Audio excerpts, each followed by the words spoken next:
Mike Mokeba Nkosso, invité du journal. Bonjour Mike. Bonjour Peter Teddy. Ça va très bien. Merveilleux, bonne année. Oui, merci. À toi pareillement, je disais que j'allais très bien.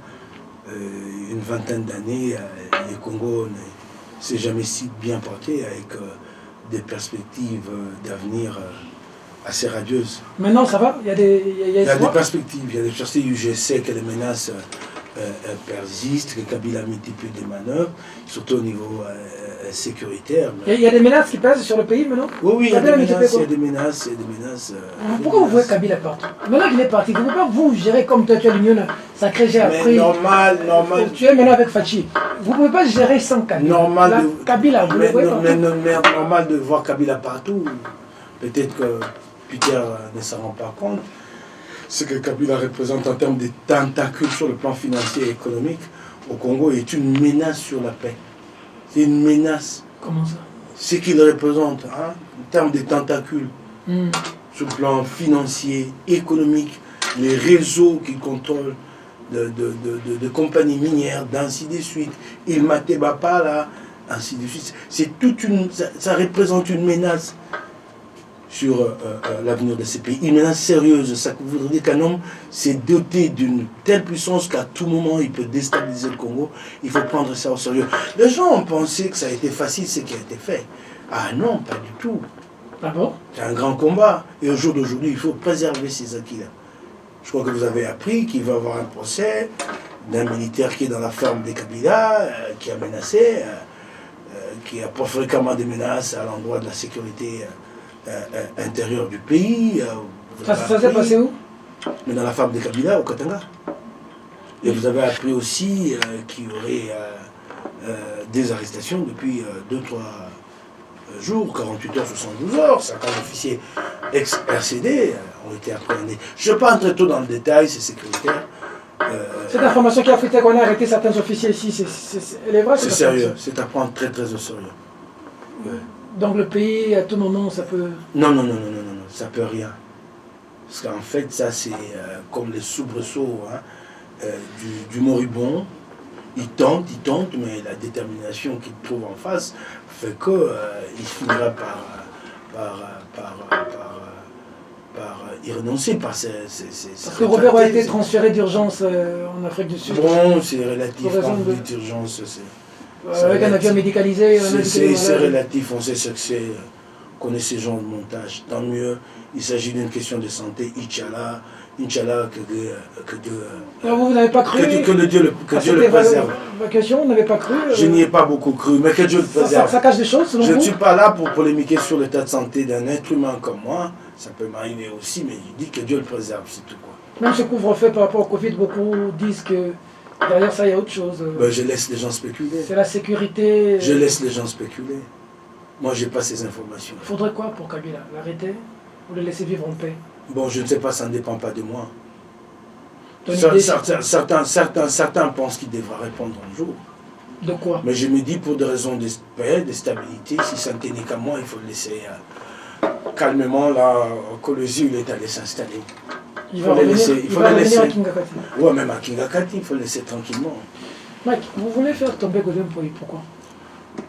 Des griefs sont formulés contre Godem Pouy. Il y a une pétition à l'Assemblée. Oui, une pétition qui a été apprêtée ce week-end. Nous devions la déposer ce matin. Mais compte tenu de contraintes de temps, cette session se termine demain et nous clôturons mercredi. Donc si nous déposons cette pétition aujourd'hui, la plénière n'aura pas le temps de la traiter. C'est pourquoi nous avons décidé de postposer, de le renvoyer au mois de mars pour pouvoir traiter ça en ce moment-là. Grâce à la vraie information, on dit que le chef de l'État s'y est opposé. Moi, je ne vois pas les chefs d'État nous donner des instructions. Nous sommes des députés. Il ne veut pas de ça. Non. Il ne faut pas déstabiliser les institutions. Non, il n'y a pas à déstabiliser les institutions. S'il y a des conséquences à tirer sur la gestion de Godem Pouy, qu'y a-t-il de déstabilisation là-bas? Le ministre de l'Intérieur a aussi fait... Il n'y a pas... En disant que toutes les initiatives aux assemblées provinciales devaient cesser. Vous pouvez comprendre, quand vous impliquez les chefs de l'État, j'ai dit normal, mais n'allez pas lui attribuer des instructions qu'il ne nous a pas données.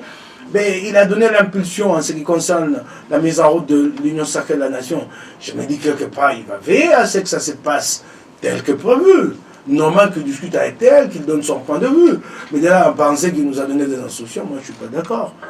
Nous avons apprécié et nous avons pensé qu'il nous reste très très peu de temps, qu'il faille postposer pour la prochaine session. Mais dans l'entretemps, notre désaveu à l'endroit de Godon Poyi demeure. Et d'ailleurs, nous allons faire une déclaration solennelle tout à l'heure, tous ensemble.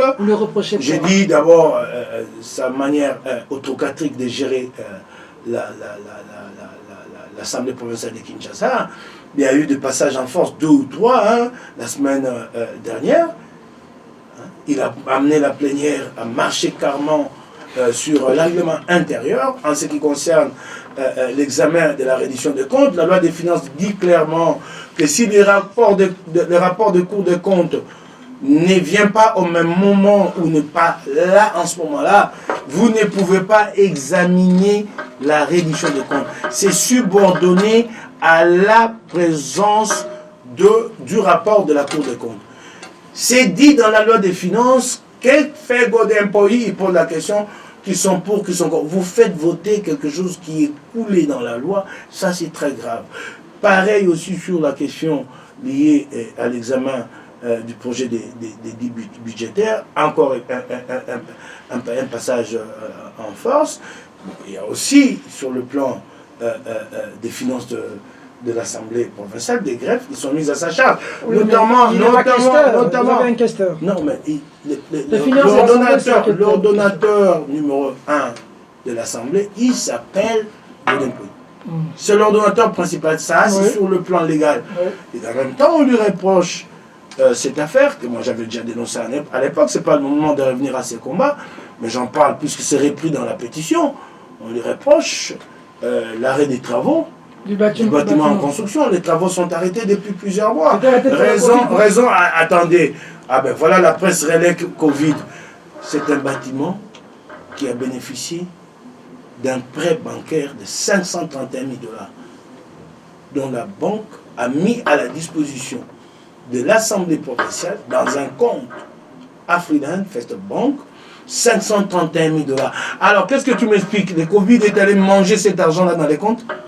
Mais il faut aller vérifier s'il y en a ou pas. Il n'y en a pas, puisque je te l'ai dit. Vous avez vérifié ou pas? Bah, je suis député, je te l'ai dit, et c'est repris dans la pétition. Il a servi à quoi c'était? Il faut aller chercher l'information.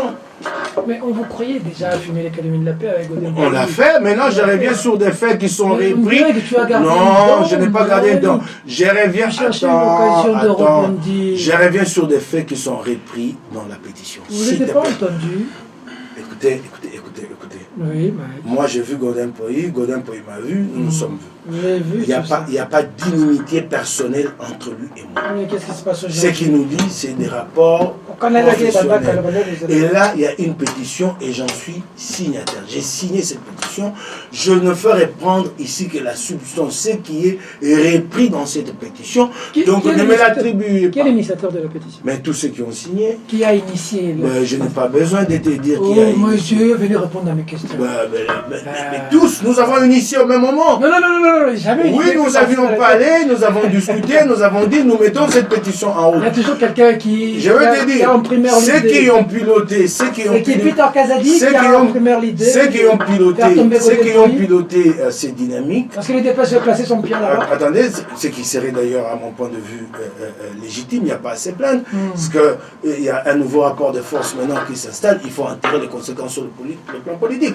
Je pourrais dire que c'est lui des PES qui en est l'initiatrice, parce que c'est elle qui a tout piloté. Et au passage, je tire mon chapeau de la cohésion que j'ai vue dans le rang du DPS sur cette question. Si nous continuons ainsi, nous allons changer cette vie. Parce que le grand enjeu, c'est lequel, et vous, la passe, vous nous aidez, c'est que nous allons basculer là d'une majorité à une autre, de la majorité FCC à la majorité Union Sacrée de la Nation. Et vraisemblablement, Gentilly souhaite, et en tout cas, il veut garder la main, il ne veut pas que cette transition, ou il veut plutôt que cette transition se fasse sans bouleversement majeur. Il a une très grande influence dans la ville de Kinshasa, disons-le clairement, il est proche du président de la République. Vous avez vu qu'il a témoigné sa loyauté au président le jour de prestation des serments de juge constitutionnel, outre qu'en fait c'est lui, en réalité, le vrai patron de la majorité, qui contrôle la majorité à l'Assemblée provinciale de Kinshasa, et vraisemblablement, Il veut que nous fassions cette transition sans qu'il y ait bouleversement majeur. C'est cela le problème, et ça nous ne nous mettrons jamais d'accord. Okay. Nous voulions encore la prochaine politique, en ce qui concerne la conduite des affaires dans la ville de Kinshasa, nous voulons être impliqués, associés à Namon. Parce que nous allons répondre tous ensemble.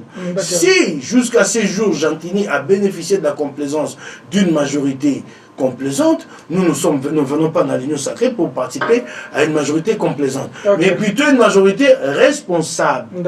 Pour qu'un jour nous disions ensemble, lui et nous, devant les Kino, voilà le travail que nous avons fait. Et pour ça, nous sommes prêts, disposés donc à l'aider. Mais de basculer sans qu'il y ait la moindre conséquence, sans que nous nous convenions sur quel pas nous allons danser, comment nous allions avancer sur certaines choses qui nous divisent. Exemple de quelque chose qui nous divise profondément. Construction sur Triomphal, ça nous divise. On veut construire quoi, une station un site de traitement d'eau usée. Ça nous divise. Il faut que nous en parlions. J'ai vu que vous avez interpellé. Moi, j'ai marché. Ouais, la question a été gelée à l'Assemblée provinciale. C'est très grave, ça. Nous allons terminer la session sans l'avoir débuté. C'est pourquoi nous sommes sortis d'ailleurs. Moi, quand je marche à Kinshasa à pied, je suis interpellé partout. Ah, Bokozani, ah, Triomphal. Il faut que Gentini sache que nous sommes porteurs des aspirations. Mais ils sont déjà encerclés, ils ont encadré. Oui, mais c'est cela la question. C'est cela la question. C'est pourquoi nous l'interpellons. Donc vous êtes impuissants. Nous ne sommes pas impuissants.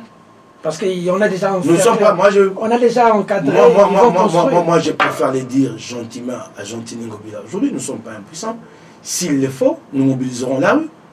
Moi, je te l'ai dit, s'il le faut. S'il le faut.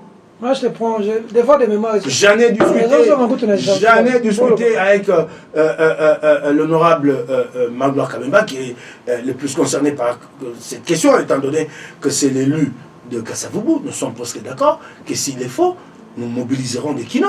D'accord. Et que nous allons effectuer un sit-in sur place. Union sacrée. À Fourtou, il y a tout le monde dedans maintenant. Oui, ça a été un appel à la nation. C'est une vous poubelle comprenez oui, vous avez raison. Quand vous parlez de poubelle et blanchisserie, moi je vous le conseille. Qu'est-ce qui se passe? Nous n'étions pas dans une démocratie classique. Marie Le Pen est là-bas, de ce côté Emmanuel Macron, des lois et une république qui marche normalement. Non. Nous étions en contexte et nous sommes même encore, parce qu'il faut consolider, et ce qui a été obtenu, nous sommes même encore en contexte de lutte démocratique. En face d'un ennemi, je ne dis pas d'un adversaire, d'un ennemi. L'ennemi, c'est quelqu'un qui a poussé sa nasse un peu partout et qui contrôle tout le pays, M. Joseph Kabila. Et il y a eu un appel à la nation. Parce qu'il fallait faire face à ces périls. Il ne fallait pas regarder à la couleur de qui que ce soit. Il y a eu un appel à du chef de l'État. Et nombreux ont répondu positivement. Et nous avons atteint les 60-70% de ce que nous recherchions dans la voie de la neutralisation de Kabila. S'il vous plaît, le NCC est sorti complètement émité, affaibli. Kabila lui-même est en promenade de santé, pratiquement absent de la scène politique. Nous avançons. Et maintenant, là, il y a à mettre de l'ordre dans cette majorité. Ce qui est bon de notre côté, c'est que Félix a tracé une voie claire, lutte contre la corruption. Donc, ces gens qui viennent, ils doivent savoir qu'ici, il ne s'agit pas... On ne peut pas faire du neuf avec du vieux, mec. Bon, attendez, qu'est-ce que vous voulez? Que nous créions... Attendez, voilà. Attendez. C'est les mêmes personnes attendez, vous avez... C'est les mêmes qui attendez, je vais répondre. Je ne sais pas si vous avez une expérience d'une génération sui generis, quelque part, dont nous nous arrêtons, nous créons de nouveaux hommes. On dit tabula rasa, on crée de nouveaux hommes. Attendez, j'avance. Attends, j'avance. Vous voulez que nous créions une génération spontanée. Je ne connais pas cette expérience. Mais Kabila la traverse aussi, alors il est blanchi. Attends, j'avance. Avance alors. Ok. Je ne connais pas cette expérience-là. Alors, à moins que de manière empirique, vous m'en donniez un exemple. Nous avions cette difficulté, elle est réelle, elle est devant nous. L'appel a été lancé, tous sont revenus. Mais sachez qu'il y a une chose, vous pouvez opérer le changement de par le bas ou de par le haut, d'en bas ou d'en haut. Ici, l'impulsion a été donnée d'en haut par le président Félix lui-même. Okay. Donc sachez que du moment qu'il maintient le gouvernement dans ce sens, Ceux qui viennent vont s'aligner. S'il y a eu tout ce que nous avons connu par le passé, c'est parce qu'en fait, à la tête, Kabila lui-même a laissé faire. Ce qui n'est pas le cas avec Félix. Donc, ceux qui sont venus... C'est toujours Kabila qui empêche. Laisse-moi d'abord terminer ma pensée. Ceux qui sont venus avec l'idée qu'ils vont passer par une blanchisserie et sortir immaculés tout blanc comme neige, ils répondront. Ceux qui pensent qu'ils vont reproduire les habitudes, les vieilles habitudes, ça ne passera pas. C'est clair. Je veux d'abord, laisse-moi te dire une chose. La différence chez nous, c'est quoi? C'est qu'en fait, nous y rêvons après de longues années de lutte. C'est que chacun d'entre nous porte en lui, sur lui, des stigmates de ses combats. Et personne n'est au service de l'autre. Nous sommes tous au service du peuple congolais. Ce qui n'était pas le cas avec les FCC, où les Chadar et les autres étaient au service de Kabila. Donc ici, chacun d'entre nous est sentinelle. C'est l'invité du journal Le Temps est restreint. Dites-nous, qu'est-ce qu'empêche Kabila, Félix Tshisekedi de nommer un informateur? C'est toujours Kabila pour le FCC? Non, moi j'ai jamais dit que c'était Kabila. Je n'ai jamais dit. Qu'est-ce qui l'empêche de juste mais nous sommes dans une démarche. Une multiplicité de discours. Nous sommes dans une démarche. La question a été posée hier quant à savoir est-ce qu'il y aura session extraordinaire? Puis finalement, depuis la semaine dernière, je crois que tu es au courant, le président de la République a demandé une session extraordinaire. Le 5 janvier. A écrit au Sénat. Donc nous avons... Si je suis tshisekidiste, ça ne me gêne pas beaucoup si tu m'attribues cette étiquette-là, d'autant qu'au jour d'aujourd'hui, nous sommes dans une coalition qui a, allons-y tout doux, qui a été mise en route à l'initiative de Félix Tshisekedi. Alors tu es devenu Tshisekedi? Non, laisse-moi terminer ma pensée. Je suis membre d'un parti politique connu, un grand parti d'ailleurs, j'en suis très fier, Ensemble pour la République, qui devient aujourd'hui la première force, en tout cas dans la nouvelle majorité. Alors vous êtes venus, ne laissez pas les anciens. Hein? Pardon. On a vu Félix recevoir Bemba. Pardon. Donc je suis katimbiste. Si vous êtes katimbiste et tshisekidiste. Si aujourd'hui par mon adhésion à l'Union sacrée de la nation, Peter me juge tshisekidiste, non, ça ne mériterait pas beaucoup, ça ne me gênerait pas beaucoup. On a vu Katumbi Félix et Bemba. C'est quoi le chemin que vous allez soutenir? Non, c'est à Peter Tani, les journalistes, de me dire de quoi ils ont parlé. J'ai en face de moi un politique. Non, mais ils sont sortis de là, mais ils n'ont pas fait de déclaration. Pour la République de Moïse Katumbi. Nous avons décidé... C'est connu que vous parlez de Moïse Katumbi. C'est pas un secret.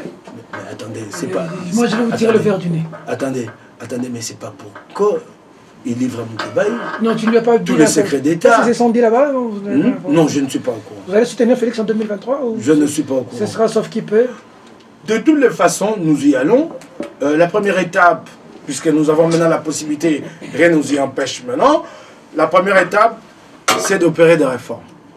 Opérer des réformes, notamment cette question de suffrage universel direct à deux tours. Un tour à deux tours. Il faut revenir à ça. Sachez que ce pays est très vaste. Sachez que le système électoral qui est mis en place au Congo fait qu'aucun d'entre nous ne pourra gouverner seul. C'est que nous devons maintenir cette cohésion, nous devons maintenir ces passerelles que nous nous passions entre nous. Donc nous verrons en 2023 s'il y a lieu de soutenir l'un d'entre nous, si c'est aisé, dans l'hypothèse d'une élection présidentielle au suffrage direct, universel direct à deux tours, nous y allons, chacun au premier tour, et au deuxième tour, celui d'entre nous qui y accède reçoit notre soutien naturellement. Naturellement. C'est vraiment clair. Ok. On est en train de chuter, mais tout ce que vous dites, une cohésion, sans Fayulu qui vaut cette cohésion, il va même se prononcer le 30. Bon, Fayulu. Le président élu. Moi, je l'ai dit, Fayulu. Avec qui vous étiez proche. Moi, j'ai Fayulu. Bon, ce que je regrette, c'est que Fayulu est devenu un croque-mort. Vous connaissez les croque-morts? C'est ceux qui sont chargés d'enterrer les gens dans les cimetières. C'est un fossoyeur, quoi. Hein? Au sens strict du terme. C'est un croque-mort. C'est-à-dire, mais attends, un fossoyeur croque-mort. Un peu en lingala, Kunda Bibembe. Mais un mauvais Kunda Bibembe. Chaque fois qu'on lui donne un cadavre à enterrer, lui les garde au frigo. Quelques mois, quelques années après, vous apprenez que non, il se sert de ces cadavres-là. Hier, il s'est servi du cadavre, comment ça s'appelle, des cadavres dynamiques de l'opposition. Maintenant, il veut se servir du cadavre Lamuka. Mais c'est pas normal. Qu'il soit un croque-mort, mais qu'il fasse professionnellement son boulot. Quand on lui dit enterre est mort, tu l'enterres, tu ne gardes pas au frigo. Pour il est resté, il a gardé la donne Lamuka. Hein. Le vrai Lamuka. La donne. Les autres, on a dit qu'ils ont traversé chez Félix. La donne, c'est le salut du Congo. Lamuka a été créé dans ce souci-là. Et nous nous plaignons tous de la coalition FCC Cash, de ses rapprochements, de ses mariages. Et le jour où Félix a pris ses responsabilités, nous avons dit, c'est le moment. C'est en train de payer, ça va payer, et c'est pour le Congo. C'est pas pour moi, c'est pas pour mon fils Megan, c'est pas pour Félix Tshisekedi, ni encore pour Moïse Katumbi. C'est pour le Congo. Je l'ai toujours dit et je l'aurais dit ici, ce que nous faisons ici, peut-être que nos contemporains ne nous le reconnaîtront pas. Ne reconnaîtront pas ces mérites de Félix, de Katumbi et autres. Non, pas surtout nos contemporains. N'allez pas demander cette reconnaissance à Fayulu. Mais l'histoire dira un acte fondateur avait été posé qui a permis de libérer le Congo d'un certain joug, donc du joug kabyliste, pour qu'enfin nous passions à ce qu'il y a de plus essentiel, à savoir le développement de ces pays. Nous sommes en train de chuter. Les autres pensent qu'il faut un dialogue. Un dialogue. Oui, d'accord. Félix Tshisekedi avec l'Union pour la Nation congolaise, vous tous dedans, et les Fayulu et les Bemba. Je suis d'accord. Kabila avec FCC qui est resté, et Fayulu avec les Mozito et consorts. Je suis d'accord avec eux. C'est qui les demandeurs du dialogue, je suis d'accord, nous sommes en démocratie. C'est cela, c'est comme ça qu'ils voient les choses. Je suis d'accord avec Martin Fayulu. Notamment en ce qui concerne son fameux plan de sortie de crise. Mais ce que je leur demande, c'est quoi? C'est d'être patient. Une nouvelle majorité a émergé, Union sacrée de la nation. Nous sommes disposés et nous en faisons la promesse. Vous savez que si vous échouez... Laisse-moi terminer. Et nous en faisons la promesse avec certitude que nous allons opérer la réforme. Donc nous demandons à Fayulu de nous laisser 12 mois. Et au bout de 12 mois, nous allons apprécier ensemble s'il y a passé assez de réformes qui ont été appréciées. Donc nous avons 2 sessions. La session de mars prochain à l'Assemblée nationale et l'Assemblée de septembre. Nous lui demandons simplement d'être patient. Nous allons lui offrir. C'est beaucoup plus simple puisque nous avons cette majorité que nous pouvons offrir à Fayulu des réponses à ses revendications. Vous avez toujours de bonnes relations avec Fayulu? Vous parlez toujours comme d'habitude? Avoir de bonnes relations, à quel titre moi? Au téléphone, vous parlez toujours? Non. Tu l'appelles pas? Non, je ne peux pas l'appeler pour que nous parlions de quoi? Avant, vous parliez de quoi? Nous parlions d'une même ligne, nous avions la même appréhension. Vous êtes des ennemis? Nous ne sommes pas des ennemis, pas pour autant copains. C'était des relations professionnelles. J'étais là pour un combat.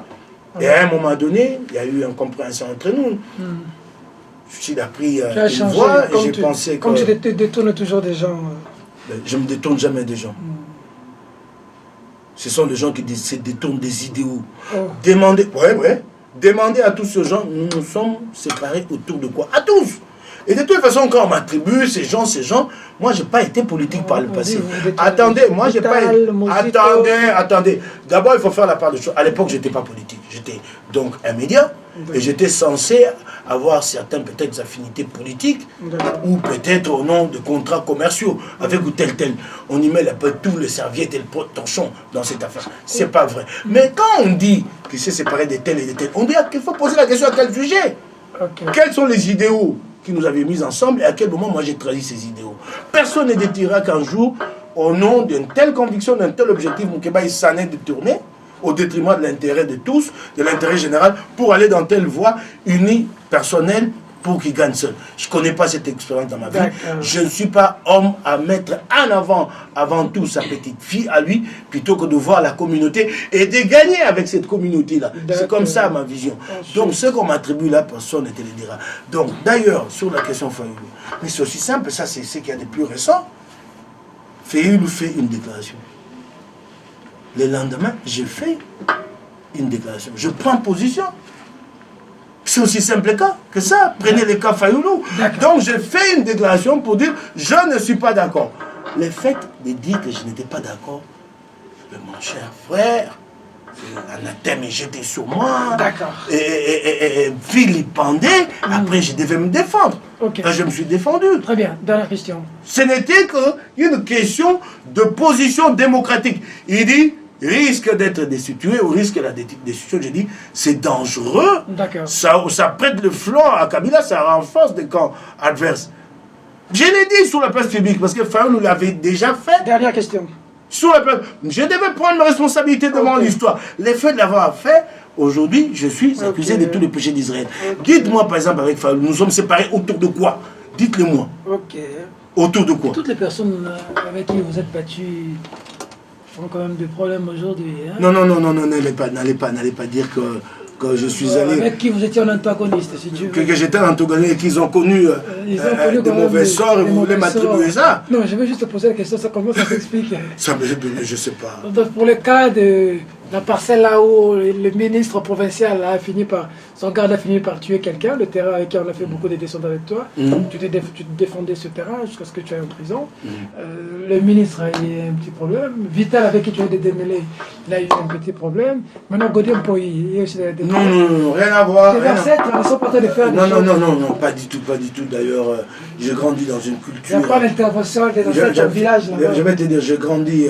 Et ça même, mon père laissait, toute ma famille laissait, je ne suis pas du tout superstitieux. Tu ne crois pas? Je ne crois pas au fétichisme, à la... il ne faut même pas m'en parler. Même les rêves, hein, ma femme, quand elle s'arrive le matin, elle me dit, tu sais, j'ai vu ceci en son, je dis, hé, t'arrêtes ça. Moi, je ne traite que ce qui est de matériel que je devrais voir. Les rêves, c'est ce qui est métaphysique. Le football, je laisse à Dieu. Donc ça, je n'en sais rien. Il faut qu'il y ait des choses. Ce que je sais, attends, Peter, ce que je sais, c'est que nous sommes comptables de nos actes. D'accord. Quand tu me cites de gens ici, je dis, ils répondent de leurs actes. Il n'a rien à voir. Nous sommes tous comptables de nos actes. Et quand ça arrive, il faut bien répondre. C'est tout. Merci. Un dernier mot, un message à Moïse Katumbi qui fête ses 56 ans aujourd'hui. Ben, bon anniversaire à lui. C'est un jour heureux. Surtout que ça survient au lendemain de son entretien avec les chefs de l'État et avec le président Jean-Pierre Bemba. Donc, joyeux anniversaire à toi, Charman. Au passage, je fais un coucou, parce que je sais que ce plaisir est partagé profondément avec un homme de l'ombre, mais très agissant, qui s'appelle le spécial Salomon Escadena. Je lui fais un coucou au passage, quoi. Et je reste très confiant, j'ai dit aux Quinois, qui nous ont portés à l'Assemblée provinciale de Kinshasa, que tout ce que nous demandons, c'est que dans la nouvelle majorité, qu'il y ait des équilibres. Il faut qu'il y ait un certain équilibre qui permette de préserver l'essentiel, les fondamentaux. C'est ce que nous cherchons, et je crois que Gentilly sera à même de nous le concéder. Sinon, nous serons obligés d'en appeler à l'intervention du chef de l'État pour que cette majorité-là lui apporte les résultats qu'il attend en 2023. Qu'il n'oublie pas, le chef d'État, que Kinshasa est un enjeu majeur, que pendant qu'il est à la recherche des résultats du bilan, Kinshasa peut lui apporter les tiers ou la moitié. Pendant que les gens souffrent avec le couvre-feu à 21h, tu es pour? On ne peut pas mettre ça à 23h? Bon, écoute, quand vous mettez à 23h, les gens vont déborder jusqu'à 1h. On a quand même le temps même de fêter et puis d'être quelque part. Écoutez, c'est vraiment très... Attends, c'est vraiment... C'est vraiment très subjectif. On peut pas pousser ça à 23h, honorable. Je voudrais pas discuter de ce qui a été décidé. Qu'est-ce que les électeurs te disent sur le couvre-feu de 21h? Ils sont d'accord ou pas? Écoutez, nous sommes là, par moment, excuse-moi, à réfléchir sur le bien des autres sans leur demander leur avis. C'est cela aussi l'État. Tu n'as pas répondu à la question. Oui, mais quand l'État pense que des ménages sérieuses payent... Je parle pas de ce que c'est ça la réponse. Je pense ce que pensent tes électeurs. Mais j'ai dit que par moment, nous sommes obligés d'agir pour leur bien, oui, sans tenir compte de leurs avis. Eux, ils pensent quoi? En ce moment-ci, je ne tiens pas compte des avis de mes électeurs. Tu ne leur entends pas? Non, je ne les entends pas. Pourquoi? Je cherche à sauver leur vie. Nous sommes en face d'une épidémie grave qui a tué, qui continue. Qui s'est propagée seulement à 21h. Qui continue à faire. C'est moins de rassemblements, c'est toujours un plus. C'est moins de rassemblements, c'est toujours un plus. Maintenant, là, il n'y a pas de... Non, je dis c'est moins de rassemblements, c'est toujours un plus. Et surtout en période de fête ici, il y aurait eu davantage de rassemblements. C'est moins et c'est toujours un plus. Nous pensons à leur vie. Mike, merci. Merci, Peter.